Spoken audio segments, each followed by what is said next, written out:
Kung bago ka lang sa channel na to at isa kang true-blooded Aldab Nation na nagmamahal po kila Maine Mendoza at Alden Richards, tama po ang channel na pinuntahan mo, kaya consider na kitang bagong subscriber. Welcome back mga kaaldab. Ito na naman po ang inyong lingkod, si Mr. Destiny, at napakaganda na naman po ng ating update mga kaaldab. Ito ay galing po mismo sa malalapit sa pamilya Mendoza, na kung saan nga po mga kaaldab, sabi ko nga po sa inyo, talagang unti-unti na nga pong lumalabas ang katotohanan. Unti na po nating nakikita ang mga katotohanan. Ito yung kumbaga nakuha nating impormasyon ay galing po sa Bulacan, na malalapit po talaga sa pamilya Mendoza. Sinasabi nga po nila sa issue na yan na sila na po talaga yung nag-push kay Mengay na tapusin na yung Zarzuela. Kumbaga, ito nga sinasabi ko sa inyo mga kaaldab. Kasi nga po, isa na rin po talaga yung nagpabigat ng issue dyan, yung flood control project, na kung saan nga po talaga nadamay talaga ng gusto ang pamilya Mendoza. Kasi nga po, Bulacan yan eh. Hindi po ba sa Bulacan, unang-una pong binabaha, unang-una pong tinamaan talaga. Di po ba maraming namatay, maraming nasira ang bahay dahil nga po sa baha. At pumutok nga po. Nakakalungkot lang mga kaaldab dahil wala naman po talagang kinalaman ang pamilya Mendoza. Pero syempre, kumbaga nakakabit kasi o kinabit po kasi ang pangalan ni Mengay sa mga atayde. Pati McDonald's nga po ni Mengay talagang lahat ng branch hindi po lang isa. Pati yung sa kanila ni Alden Richards, dinamay po, na kung saan nga po na hindi talaga matanggap ng pamilya Mendoza.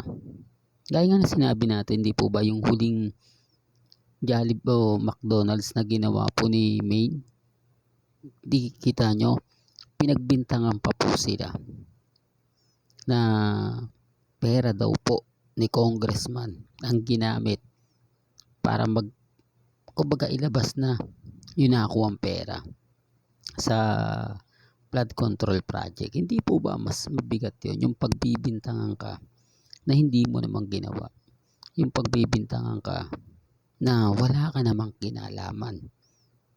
Real talk to mga kaaldab. Kaya nga sabi ko sa inyo, ito na po yung simula. Ito na po yung mga nagiging komento po nila. Patunay lang po yan mga kaaldab na patapos na talaga yung Zarzuela. Kaya nga sabi ko sa inyo, antayin nyo na lang po yung anunsyo sa Eat Bulaga. Hindi naman po ilalabas ng ABS-CBN yan eh. Kahit napakarami na pong mga balita. Real talk to mga kaaldab. Nakita nyo naman po, no? Biglang buhos ang mga bali-balita sa social media. Sa Facebook, sa Instagram, sa YouTube, talagang binabaha. Talagang makikita mo yung pinag-uusapan. Makikita mo yung mga bagay-bagay na talagang napakasaya. Nakakataba po ng puso. Kasi talagang nagbalikan na po yung Aldab Nation na talagang hindi mo ine-expect at hindi mo inaasahan.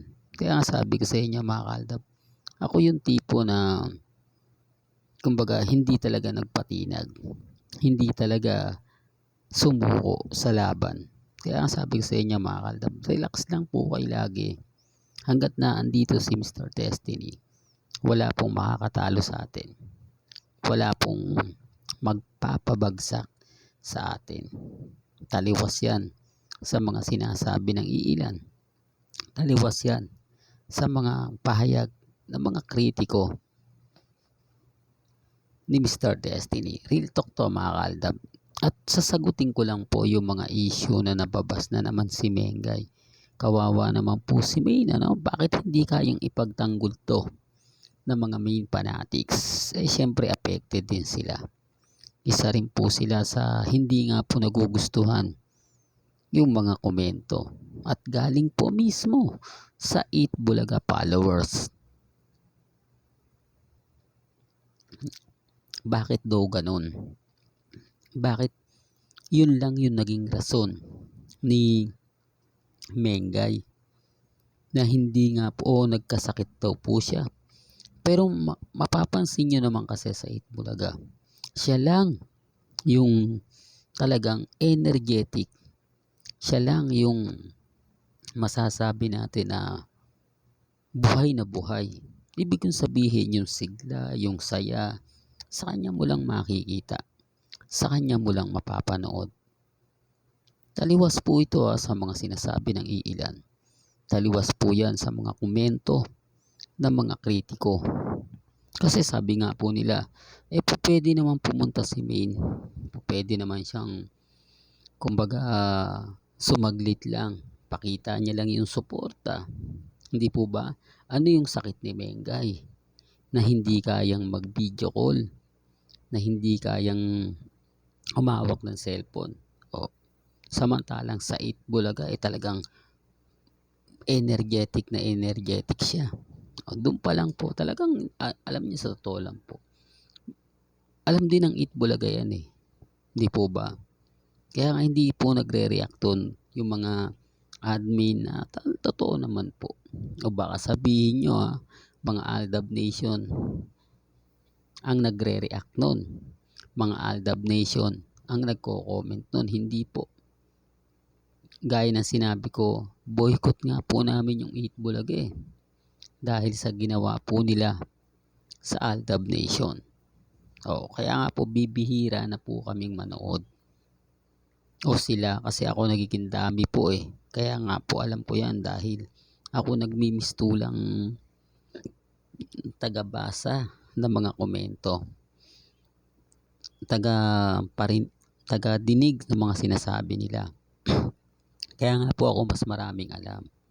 Kaya nga sinasabi nila ko, Mr. Destiny, napakaraming mo namang alam. Iniisa-isa po natin kasi yan. Hindi naman porket nag-comment agad-agad ko na, siyempre titignan mo rin yung mga nagre-reply. Titignan mo rin yung ibang mga komento.